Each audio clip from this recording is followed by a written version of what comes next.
because we come from communities where the truth doesn't always reach the headlines, but it lives in what we face every day. This is Changing Trends and Times, bringing clarity and context to the issues shaping our lives right now. No spin, no distractions, just real talk rooted in real impact. Now, are you ready to lean in and bring your voices into the conversation? Then, allow me to introduce to you a man committed to asking the questions that matter and breaking it down so we all understand. Your host, Charles. Good afternoon, ladies and gentlemen. To understand why Black Americans remain one of the most underserved populations in mental health care, we must first reckon with what mental health systems once did to Black people. Because this is not a glory to neglect alone. It is a story of active weaponization. In 1851, a Louisiana physician named Samuel A. Cartwright stood before the Medical Association of Louisiana and presented what he called groundbreaking medical discovery. He had identified, he claimed, a mental illness unique to enslaved Black people, a disease he named drapetomania, derived from the Greek drapetes, meaning runaway slave, and mania, meaning madness. His diagnosis, chillingly simple: if an enslaved person desired freedom, if they attempted to run, that desire itself was a symptom of mental illness. The human instinct to be free was reframed as pathology. Liberation was a disease. The cure: surveillance, forced submission, and physical punishment.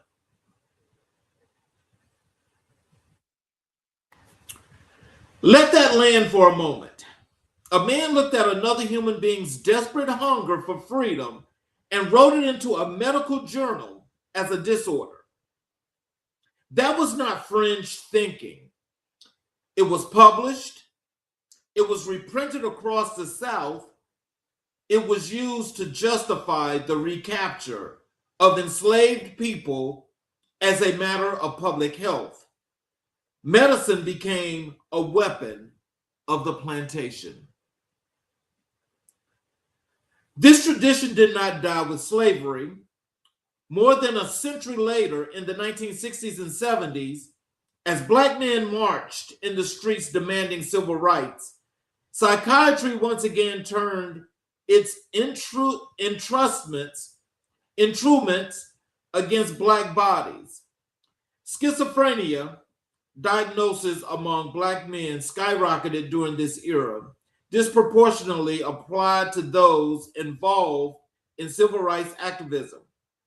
The American Journal of Psychiatry ran advertisements for antipsychotic medications featuring imagery of angry Black men, directly associating Blackness, protest, and resistance with mental illness. The message was unmistakably activism was pathology. Anger at injustice was a symptom to be medicated, not a truth to be heard.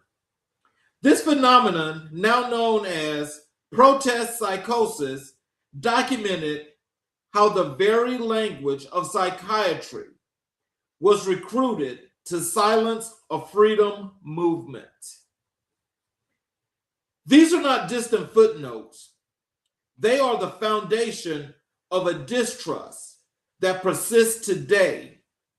Black Americans are 20% more likely to experience serious mental health challenges than the general population, yet they are significantly less likely to seek or receive care. The reasons are not mysterious, they are historical. When the system that claims to heal you has a documented record of using diagnoses as a tool of control, of punishing your humanity with the prescription, of labeling your freedom as madness, you do not trust that system. That is not irrational. That is wisdom earned through suffering. Consider also the cultural narrative of strength imposed upon Black men in particular, the expectation that they carry every burden without breaking, without asking, without showing pain. This is not simply culture. It is the scar issued of a system that penalized vulnerability in Black men for centuries. To show weakness was to invite exploitation. Stoicism was survival. The problem is that survival strategies outline their context, and what once protected now isolates. Today, suicide rates among young Black men have risen significantly over the past decade, a crisis that has been met with far too little urgency. The silence around mental health in underserved communities is not a character flaw, not a cultural deficiency, not a failure of will. It is the direct, mind measurable consequence of centuries of systemic abuse, medical betrayal, and structural abandonment. We cannot talk about healing without first telling the truth about the wound. Now, I just wanted to give you guys this reflection as we get into this show. And I want this to sit with you for a second, because this is part 2 of healthcare and underserved communities and the truth and the issues of mental illness, because it's a real thing. And so as we get into this, I just want to let that sink with you guys first as we move into this opening, because we were taught that strength means silence, that teaching is costing lives. Let me ask you something before we get into the data, before we get into the history, before we get into any of the research. Think about your life. Think about the people you love. Now tell me, how many of them needed help at some point and didn't get it? How many of them were struggling with something nobody talked about? How many of them sat across from you at the dinner table carrying something so heavy that you could almost feel it and nobody said a word? If you're Black in America, if you're brown in America, if you grew up in a community that learned survive on very little, I already know the answer. We all know someone. Most of us know many someones. And the tragedy isn't just that they suffered. The tragedy is that we were taught the suffering was supposed to be private. We were taught that strength means silence, that our business stays in the house, that you pray about it, that you push through, that real men don't cry, that good women hold the family together, that airing your pain is weakness. And I want to say as clearly and as directly as I know how, that teaching is killing people. Not metaphorically, literally. The silence around mental health in our communities has a body count. It shows up in the rising of suicide rates among young Black men. It shows up in the untreated depression that becomes addiction. It shows up in the PTSD that never gets named, never gets treated, never gets path to healing, because nobody in the neighborhood knows what to call it or where to go. And here, what I need us to sit with, even with someone who gathers the coverage, the courage, the enormous against the current courage to say, I need help. The barriers are staggering. No insurance, no Black therapists within 100 miles, a mental health system that doesn't speak your language, literally or culturally, providers who have never sat in a Black church, never walked through a Black neighborhood, like yours, never felt the specific and particular weight of being Black in America, and who can't begin to understand what you're carrying when you walk through their door. So that's why we're here today. And we're going to sit in comfortable silence. We're going to break it on purpose, loudly, with evidence, with history, and with care for every single person listening who has been waiting for someone to say, your pain is real, your struggle is valid, and you deserve care. So here we go. As we get into this, we're going to talk about mental health in the best way. We're going to talk about mental health as to how we can best benefit our community. So the first thing I want you guys to understand is when we talk about the scope of mental health crisis in underserved communities, you know, that could be Black, Latino, Indigenous, and rural Americans. They face significantly higher rates of mental illness. Okay. And that mental illness, it gets so to the point that, you know, it runs rampant. It causes people to act out. You can't be controlled. There's no medications, and people are trying to find old remedies to try to solve this problem. But this problem is one that runs rampant because this is what we know in our communities.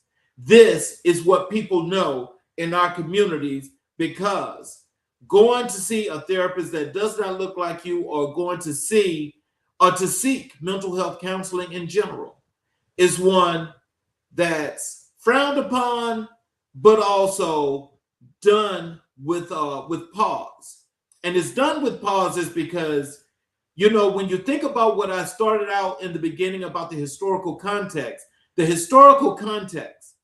is what makes so many people not want to seek mental health counseling, because the fear is that this medication that these people are going to give me are some things that's going to make me worse. It's going to make me see things. It's just going to make me be totally different and not be the person who I am. And so as we think about that, you know, that does not mean that people still might not need mental health care, but it's just the whole premise that we have to get it. We have to seek counseling in some shape, form, or fashion. And so when we talk about that, and we talk about that divide, we talk about that racial trauma, you know, where we can talk about, you know, whether you're Black, brown, Indigenous, or you're living in a rural area, that, you know, you get this race-based traumatic stress. And so when you get that in itself is a real thing. And that's one of those things that causes lots and lots and lots of issues itself. And so when that happens, okay, this is where, yeah, you know, we do need some mental health care. But the problem is, where do we trust, or who can we trust that's going to give us that help? And this third point that I want to talk to you guys about is the shortage of culturally component mental health providers. Now, approximately 4% of psychologists in the United States are Black. Latino psychologists make up roughly 6%.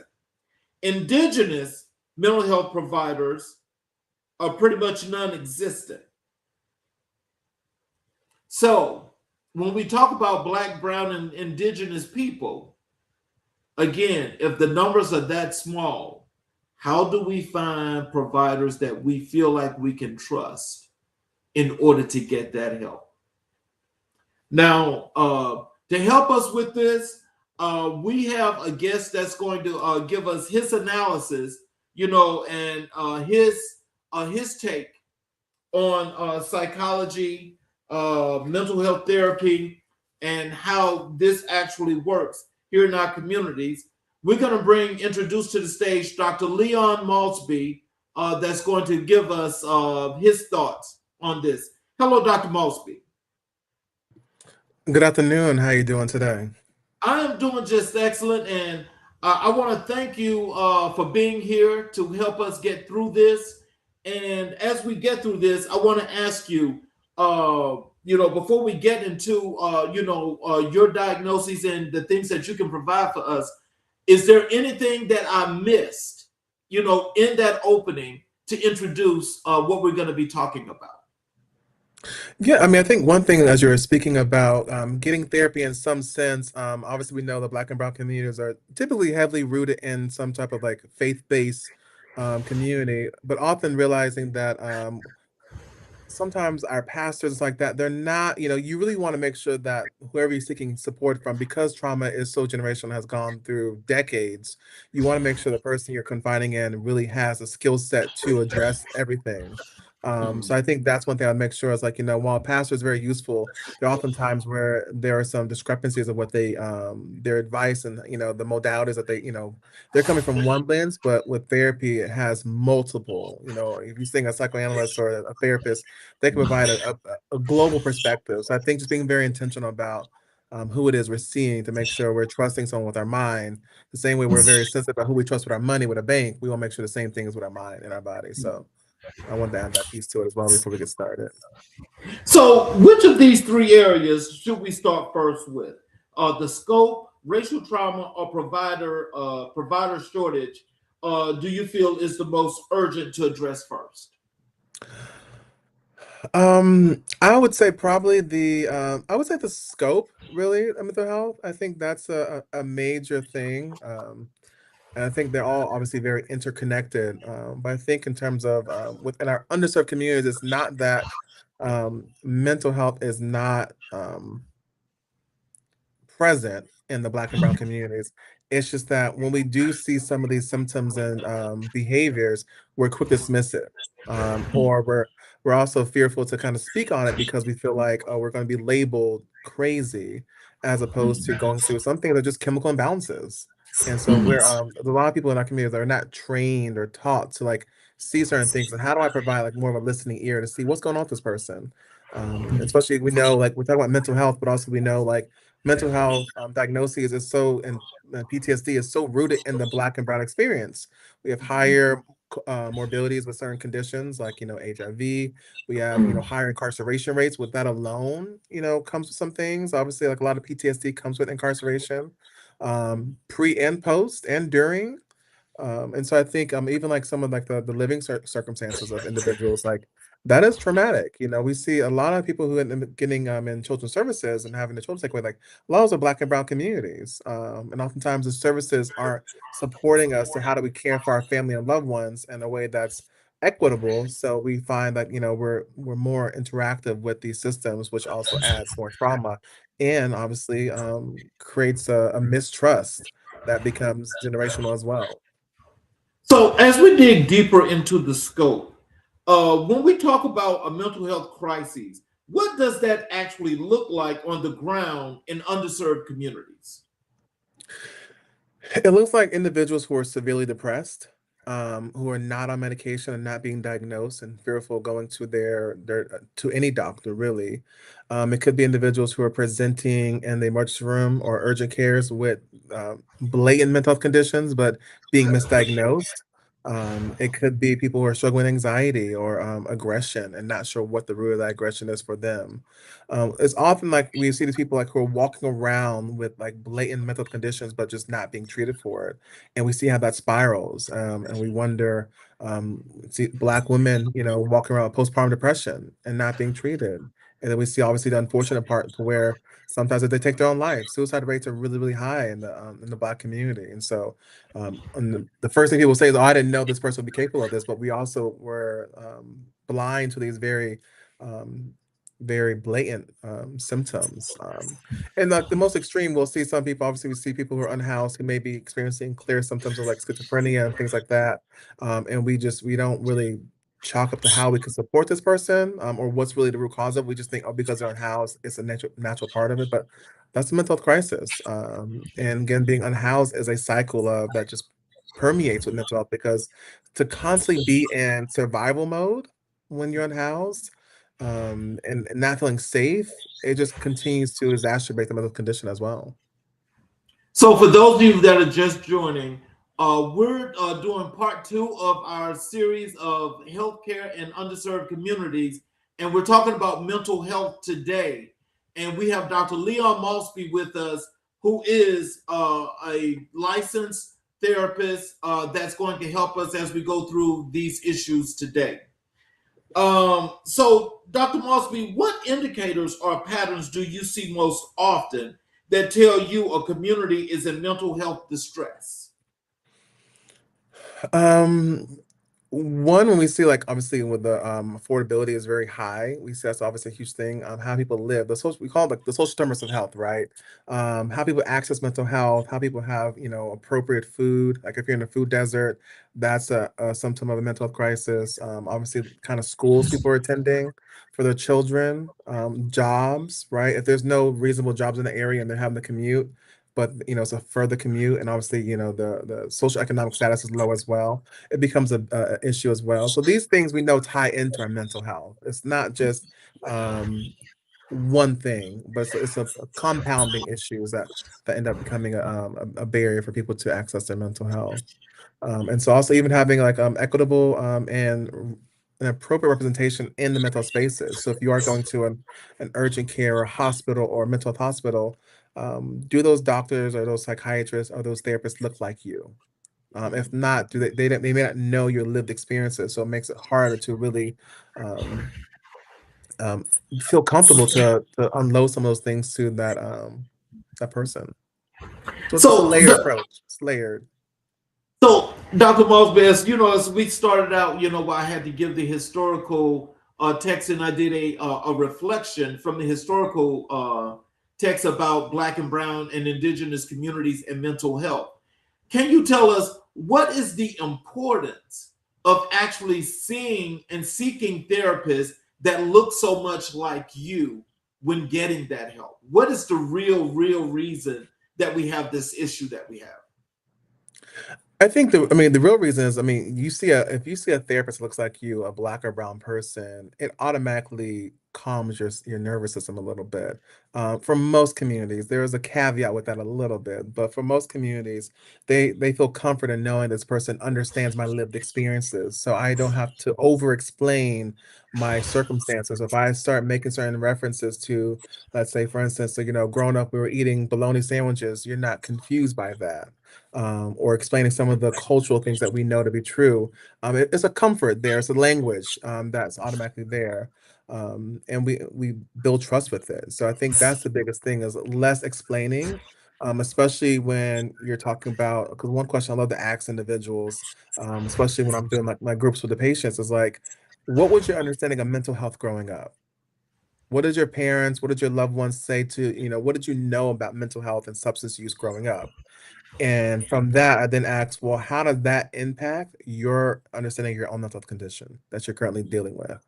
To see that often there's a parallel. So if their family's growing up, you don't believe in certain things, naturally as you get older and you're in your 20s or 30s or 40s or later, you'll see those things coming up as well. So I do ask that question because I like to get the insight about what people are in the room and their experiences growing up. But if you're growing up in spaces and you're talking to a provider who's also like you're more comfortable disclosing certain things. So it's less um, frightening and less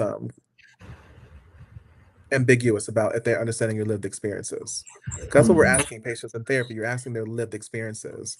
And so you're having to unpack their trauma and unpacking their different things that have happened to them, even their understanding their diagnosis.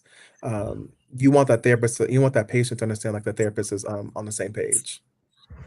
So, that number that I gave about the suicide rates, what can you tell us more in depth about the suicide rates that have now increased in the Black and Brown and Indigenous communities when it comes to mental health? Yes, and even recently I was on a training where we learned that even like women have started doing more. We often think of women doing suicide like through like more of the passive ways, but we saw recently in the data that women are now doing more like using guns as a final way of committing suicide. So things are evolving. I think that the pandemic has definitely opened up a lot for individuals in terms of these numbers, and I think identifying that there may be some um, things going on mentally that they are struggling with, especially when people are forced to quarantine. But numbers are still very high. Numbers of people are still feeling isolated, and a lot of it is still rooted in the stigma, and sometimes it's internalized stigma in terms that they don't feel comfortable saying certain things. I often say that, especially when we talk about suicide, and it being so deeply rooted with like bipolar and depression, it's like it's oftentimes people think like they're alone in a situation. There's no way out. And so how we bring that down is by having conversations. So if more people are talking about the different depressive states, anxiety or mental conditions, substance use, you see that there are other people going through the same thing and it's not just you.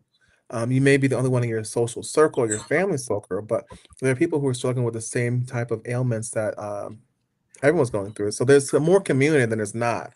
I think oftentimes we see that people feel like it's the only way out because they feel like no one understands them. But oftentimes, like there are plenty of people who may understand them, but they just don't get the opportunity to kind of like share their story. So having more conversations about our trials and tribulations, I think brings that should bring that number down a lot because people understand like you're not in this alone. Now, you mentioned something in your response that kind of caught me, and I think that a lot of us need to understand. Where most of this really kicked off a real serious downfall is the pandemic. Can you tell us, with the pandemic, and we were sheltered in place for like a year and a half, 2 years, and there's no contact other than doing Zoom and things of that nature. Can you tell us how did that affect and what happened with that changed the mental capacity of all our people? Yeah, I mean, I think it's twofold. I think on one end, you have people were dying at high numbers. And so when people are dying, it was a very it's a smaller section, a smaller sample size of what we saw with the HIV epidemic. People were dying left and right, and so when we think of the pandemic, we think of like grief as one obviously emotion people are going through. Like, and you're not able to say goodbye to these individuals, and like you don't know who's going to be next, and you could be next, and you don't know. We had so many questions, and we didn't have as many answers, and so I think a lot of the pandemic experienced a lot of grief and no closure with the grief on top of individuals having to face their own morality about like how do I keep myself safe? How to keep my children safe with this thing that we can't see? And then obviously, with all that happening about people passing away and going through grief, and also individually, how do I protect myself? There's this added layer that drastically impacted Black and Brown communities because like they're saying I need this vaccine, but yet historically the government and medicine has not been kind to our people. And my parents and my grandparents and my aunts and uncles and people are saying, I can't trust this vaccine, but yet other people are getting it. And so, we saw a lot of like, I would say like the deaths and the higher hospitalization rates were higher in Black and Brown communities because we also had lower uptakes of that vaccine early on. Right. And so it was so many different things happening at the same time. But I definitely think grief and obviously self-preservation were two of the major things. And also it's like now there's this medical mistrust. And what I often said when I was working here in California, work with adolescents and trying to get them to take the vaccine, they will often say, well, my mom doesn't want me to get it, but they couldn't quite say as to why. And so it's a generational thing. And most of the parents wouldn't be able to say or name some of the studies or some of the people who are wrong medically, but they just know I can't trust what's in this medicine. I can't trust, healthcare systems because historically it's not served us. And they don't know the context, but they know the feeling around it. But what I think validates what you're saying here, and of course, I don't know all of the real raw data, but when you think about the people that not only were sick, because now you've got people that are having these side effects, they calling it long COVID, and they Mhm. don't know what's happening where people can't breathe, and they're having all these things happening, and it's brought the health all the way down. Yeah. So just when we think about that in particular, you know, how is it or what is it that we can actually do, especially from the mental health perspective, that we have to do something to help our people that need this help, that could be facing some things that it might not be as serious as you think, but if you're having some kind of mental breakdown, you need to get some help. What can we do to get these people to get this help? I think understanding, like, it's really normalizing seeking services. I mean, because it's not saying that there aren't Black therapists, that they're not Black social workers, Black psychologists. They're out there. Oftentimes, we have to look for them and be open to that, but we have to be normalizing the situations. A lot of times, people think it's abnormal to seek out support, but we kind of like it's okay. And I think one thing that did come from the pandemic, I think there were a lot of Black celebrities. I'm thinking mainly of Taraji P Henson, but there were several other ones that were normalizing mental health service, seeking mental health and talking about, well, my therapist says this, or kind of vocalizing their experience with it. And then people, oh, you see a therapist? Well, yeah, everyone should. And so that was a huge thing I think that was a blessing from the pandemic because it opened up a lot of people because nobody was immune to the pandemic, and so people were all impacted. And so hearing how people turned to therapy as a way of coping with it was really, really major. So I think normalizing these conversations about mental health services and even people sharing their different experiences. I know I follow a few people on social media, and one in particular, he details some of the lessons he's learned in therapy. I'm like, that's powerful. That's more powerful than he probably knows. But if things could be applicable to other people's lives, but also like, well, if this person is getting this information from a therapist, maybe I should try it. So, still sticking with the scope, how do poverty, unstable housing, and limited access to care compound mental health challenges? If When we're struggling with those our social determinants of health, we look at Maslow's like theory in terms of like you're not going to prioritize your mental health if you can't put food on the table. If you're worried about maintaining your house and your bills, like your mental health will come to the back burner, and that's something we really, really know. And patients will tell you all the time. Even patients I work with chronic conditions, they'll be like, "I'm not concerned about this medication. I'm concerned about how I'm going to eat tomorrow." And so, Mhm. really having a system that supports all these different needs is really critical because we understanding like the lived experiences, and we may have you might have a therapist who may be like of a wide experience, and they're trying to talk to their Black clients about come to the appointments where you miss certain sessions, not realizing like you got a child in daycare, you got a job that's overnight, you have other responsibilities, maybe taking care of a parent. So their main concerns are those that appointment they miss is not on their radar.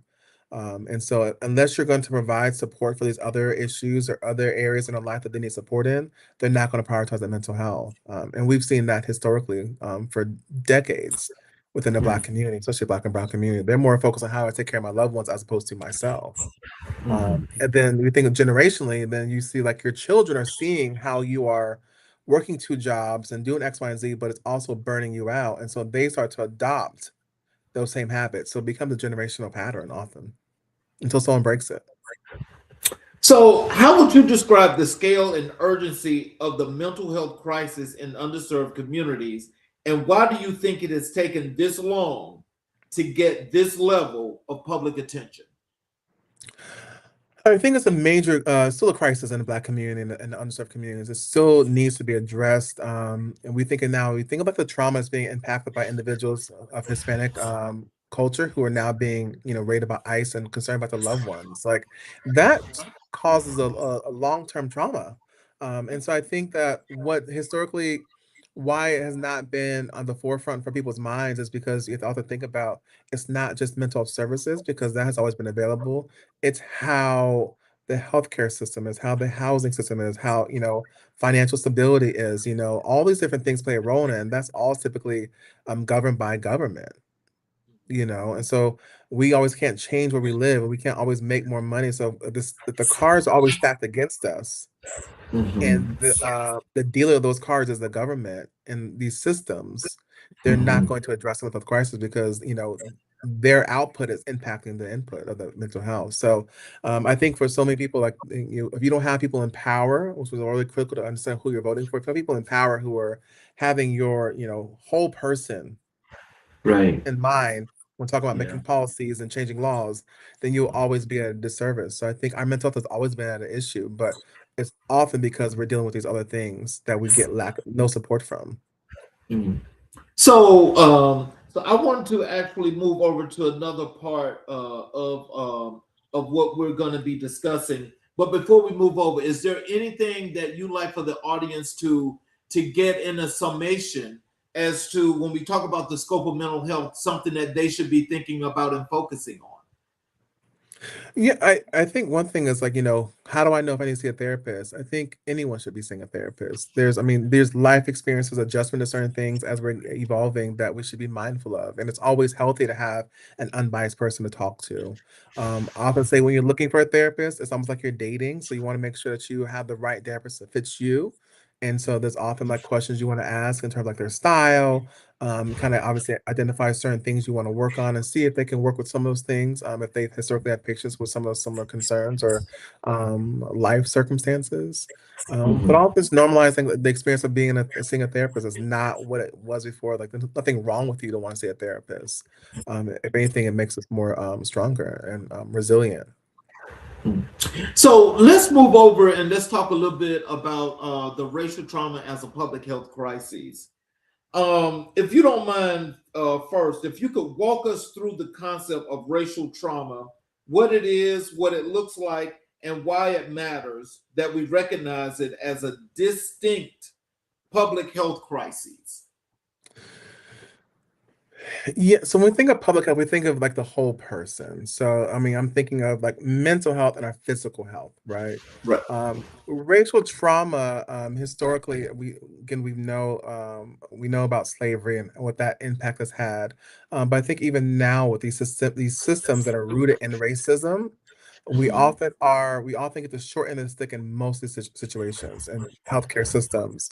So whether it be medical, again, we know Black women are disproportionately impacted with um, um, uh, Black maternal health, where they're dying at high rates. We know that we have high rates of suicide. We know that we have high rates of hypertension and high cholesterol in our community. Cancer, we know that Black men have higher rates of prostate cancer. And it's not because like these conditions are just more adept to us, it's because of the circumstances. What food can we eat? Do we have healthy grocery stores that are affordable? In our areas? Do we have healthcare systems that are, accessible to our insurance? Do we have, is the waiting times, a few months to see a primary care doctor when you need to see it more frequently? So racial trauma is like how we experience this thing called life as Black individuals, as brown individuals, while we're not currently going through slavery, but it has a lasting impact on us. And so there oftentimes we're mistreated because we're Black, and that's a trauma in itself. Where we're not told that our experience is valid. We might come in there saying certain things like, I'm experiencing this pain, for instance, and they may downplay it, or maybe talking about certain things that could be treated through prevention measures, and they're going more extreme because they're not, let's say, listening to that patient, or they're fearful to ask some of the hard-hitting questions that typically a Black provider would ask. You think of like um, if someone's talking about these different things like, I'm just feeling really depressed, like, are you going to do the assessment for depression, or are you just kind of like, oh well, just take it easy, take some days off of work, not realizing they can't even take a day off of work because they can't afford to. And so that's all rooted in like this racial trauma of like how we're experienced as individuals from our counterparts. Mm. So as you said, racial trauma is not just emotional; it's physiological. Can you explain how racial trauma shows up in the body? Yes, and oftentimes we talk about like the Black woman schema, where like Black women have this thing where they survival mode, right? And it's like oftentimes people are functioning with high levels of anxiety, high levels of trauma, and for them it may feel very normal, but we know it's like obviously like the palpitations of the heart. They may feel very tense around the shoulder areas, obviously like their facial expressions may be very tense as well. It often might be like stomach, clenching the stomach sometimes, and like obviously leads to sometimes like ulcers and things like that. It's really a tightness and an uneasiness. It could be racing thoughts, right? It could be sweatiness and constant worry because you're trying to figure out how you're gonna make ends meet, or you're trying to figure out, even racially, if you live in a certain area, like what's gonna happen if my son leaves the house at 9 o'clock at night or 8 o'clock at night, will they come home? If my loved one's going to the hospital, it's that gut feeling like, will they come back to me? You know? Mhm. You may go into the hospital for one thing, and next thing you get a phone call saying your loved one has passed away. So it comes up in like, our mental state in terms of our thought process and overthinking and or just having a lot of anxiety. And it also comes up physically in terms of the heart palpitations, like racing heart. It could be sweating, could just be like shakes with anxiety. It shows up so many different ways. Tightness in the stomach. We're constantly like worrying about what's going to happen. Absolutely. So, how does racial trauma differ from traditional definitions of trauma in clinical settings? Racial trauma is sometimes also compounding with regular trauma, especially think of Black and Brown people. And so, naturally, again, racial trauma is because it's a trauma that comes from like just being that particular race and all the things that come within that and how people treat you because you are that race, right? So not believing and things like that. The regular trauma is just an added layer to it. You have the emotional trauma, you have like, childhood trauma, sexual trauma, all these forms of abuse that add to it. And so oftentimes racial trauma is like the sometimes could be the gateway to it, or it could be another one, but it's just compounding. It's an added layer of trauma. We think of folks and children who are in the foster care system. That's a form of trauma. And then the secondary trauma may be like because they're a Black child in the foster care system, they're treated this way. Mm. So, what are some everyday experiences that create chronic racial stress for Black and Brown communities? The media, when we see that people are being shot, or the protocols not being followed, or being more, the law enforcement being more aggressive to people of color than they would someone else who's not of color. We think of a lot of things like there was the church shooting in the Carolinas a couple of years ago, I think almost 10 years ago at this point, and how it was a Black church and a white shooter, and the fact that that individual who was the shooter was able to come out and was arrested and was, put in the car and stuff like that very calmly. But and so from the Black experience, there's this fear and this feeling like if that was a Black shooter, that shooter would not have been able to make it to the cop car. And so it's that understanding that life is not fair, but seeing in real time also adds to these different situations. It's in the healthcare systems where you're trying to talk about your experience and you're not really heard, or you see people dying and it's like, well, I don't want to go to the hospital because I feel like if they were treated that way, how am I going to be treated as a Black person as well? It's being pulled over by a cop, and trying to ask very simple questions and being given attitude or being told to comply and not ask questions. So you're not able to have the same experience that individuals who are white may have as being pulled over by law enforcement. Even in the workplace, there's a lot of like hostile work environments because of people's skin color, because people are Black. There's condescending tones, obviously being passive for promotions. It could be micromanaged, to name a few. So, why do you believe racial trauma should be classified as a public health crisis rather than an individual mental health issue?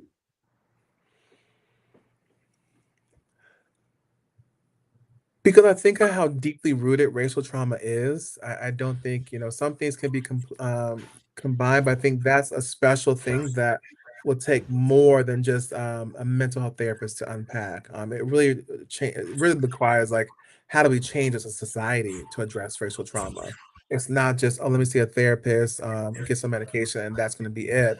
That's how we can deal with anxiety, right? And we can learn coping skills and things of that nature. But how do you cope with being Black?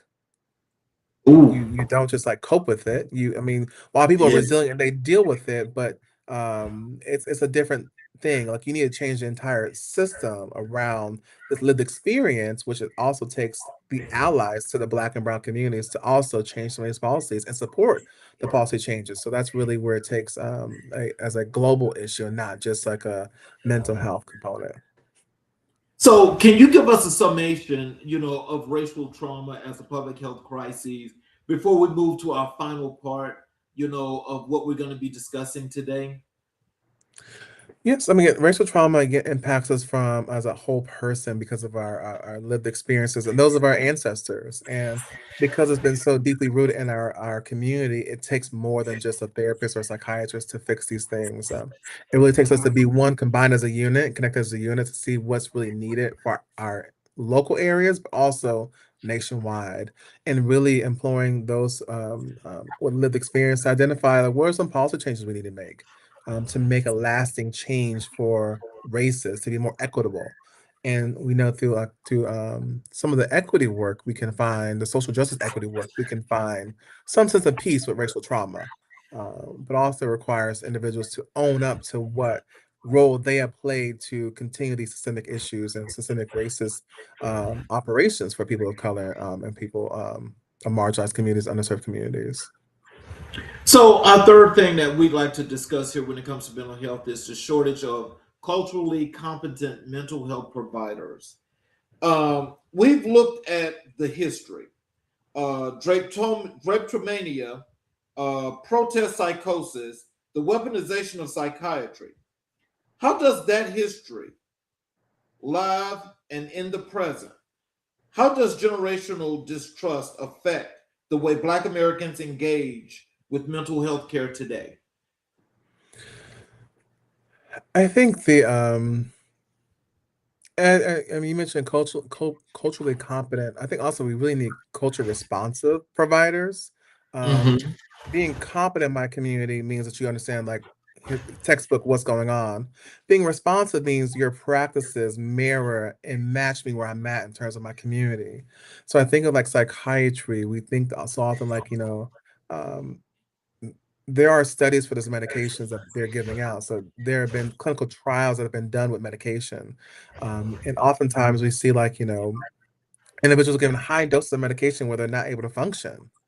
And so when the mental health space has not been historically a safe space for people of color, they're often not willing to come into that space to get help, no matter how bad the symptoms may be. They will do things like self-medicate, with cocaine, meth, marijuana, alcohol, as a way, or sex as a way to deal with these emotions and feelings. And so I think some of the things you identified that has created a lasting impact for our community. And so there needs to be a way, as a holistic way, to identify like, how do we right this wrong, and having responsive providers is a big part of that, and being able to sit down and talk about the medication, not just, oh, you're feeling depressed, here's the medication, but talk through, are there other options we've done before prescribing medication? Because historically, people don't often like the feeling of being on medication, that they feel different, they feel numb, they feel like they're moving slower. What is the bedside manner for these providers when they're getting medication to explain to the patients, this will be your experience? Some patients who are needing medication, they think it's going to work tomorrow. It's like, it takes time to build on your system. But I Mhm. often think that, because of the way mental health has been weaponized in the Black community, um, people are extremely more fearful of it. And so we have to be more patient when we're discussing new services and discussing how to integrate people into these services that they have not often taken up. So, how does the lack of culturally competent providers affect diagnoses, treatment, and trust? With treatment, we see a lot of it could be a lot of like misdiagnosing. So they may hear a few parts of someone's intake or some of their history and just throw a diagnosis out there. So it's not as rooted in their particular circumstance. They may not see like, oh, this is a trauma response versus, oh, this patient may be depressed, or this patient may be have anxiety disorder, or maybe substance use, or they're not understanding the whole circumstance of it. So it definitely impacts the treatment in the sense of like patients are being misdiagnosed. Um, and with the people patients being misdiagnosed, and also like with the medication piece as well, if you're misdiagnosed with somebody, you're prescribing a medication that's for this condition, but that may not be the right thing.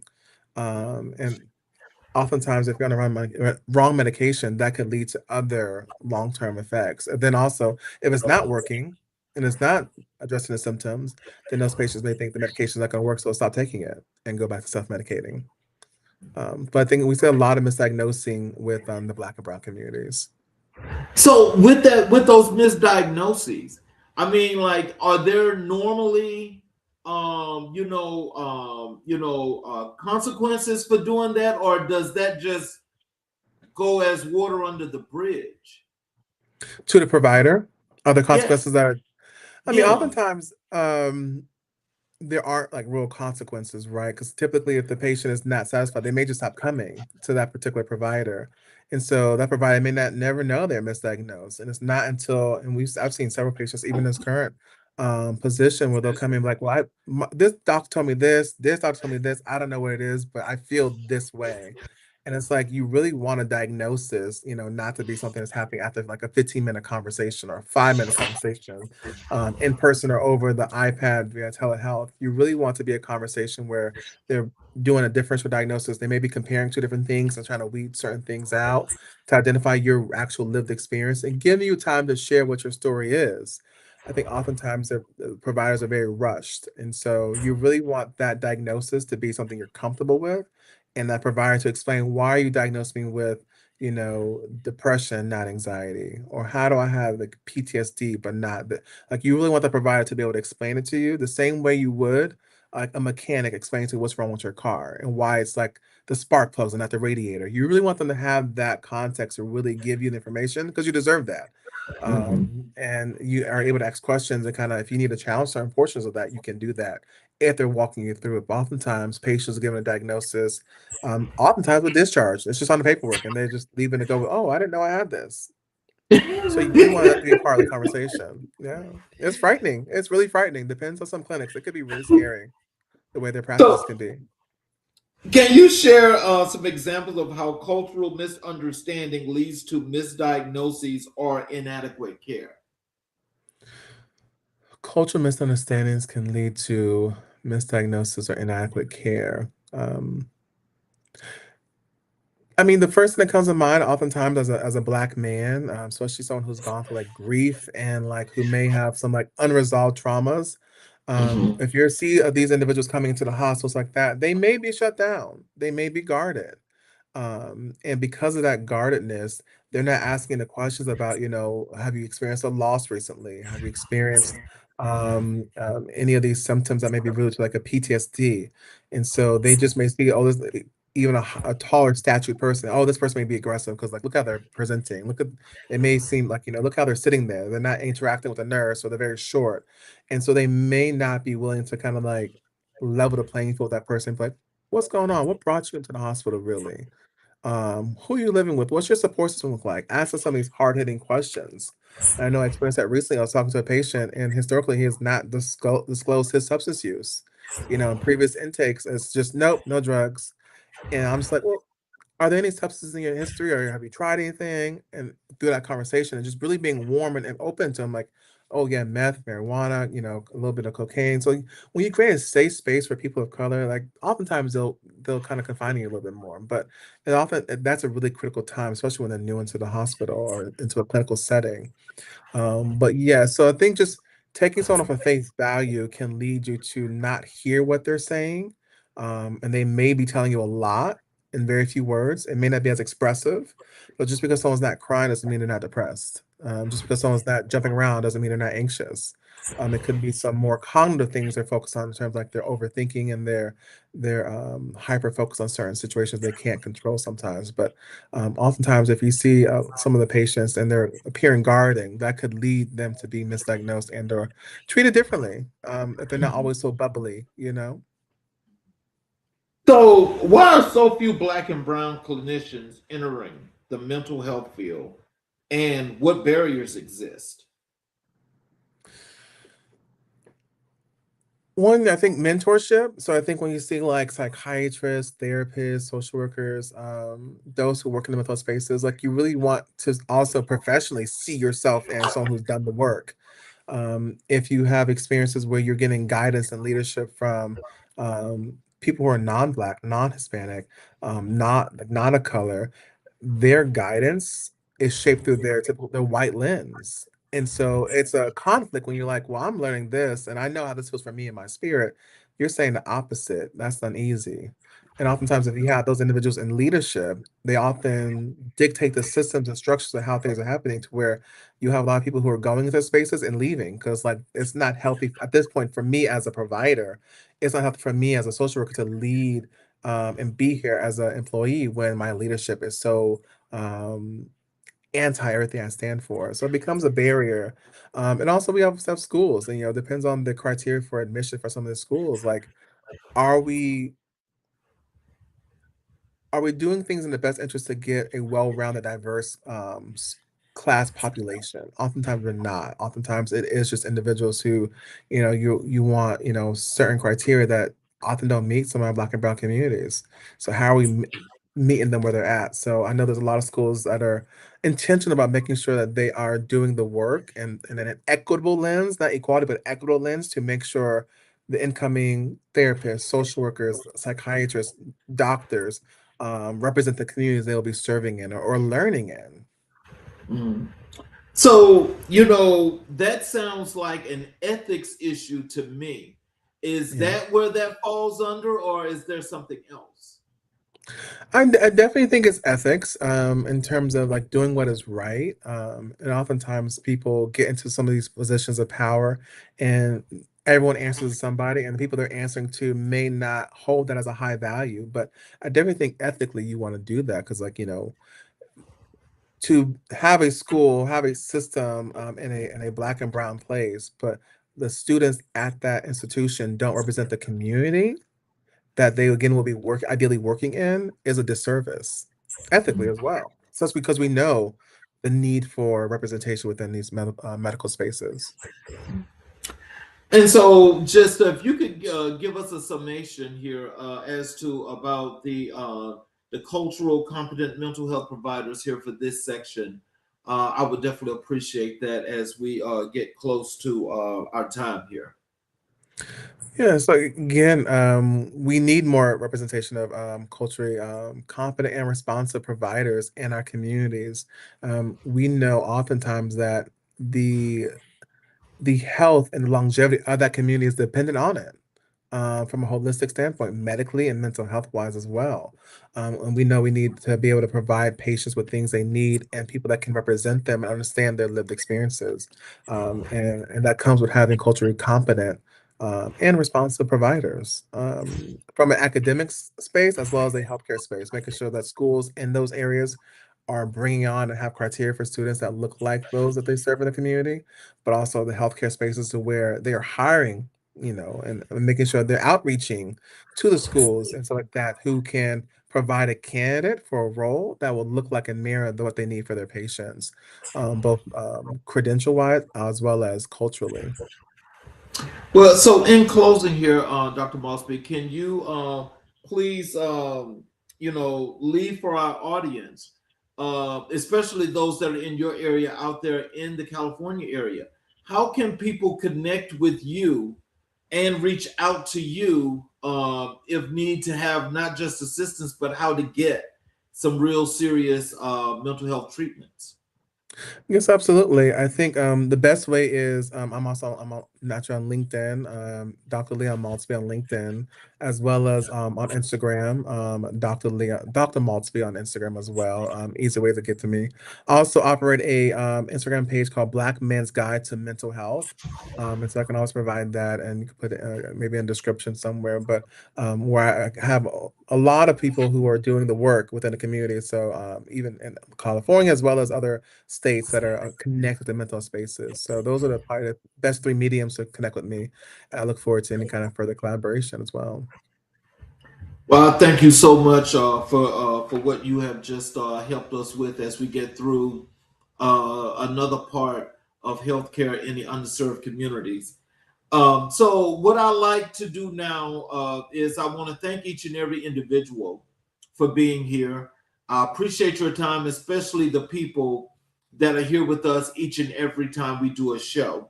But just in closing, I want to leave you guys with these words.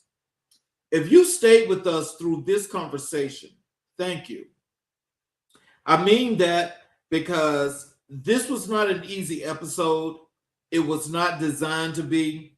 Easy conversations don't change anything. And the things we talked about today, the history, the trauma, the stigma, the systems that have failed generation after generation, those things demand more than ease. They demand honesty. And you showed up for that. So let me say this plainly without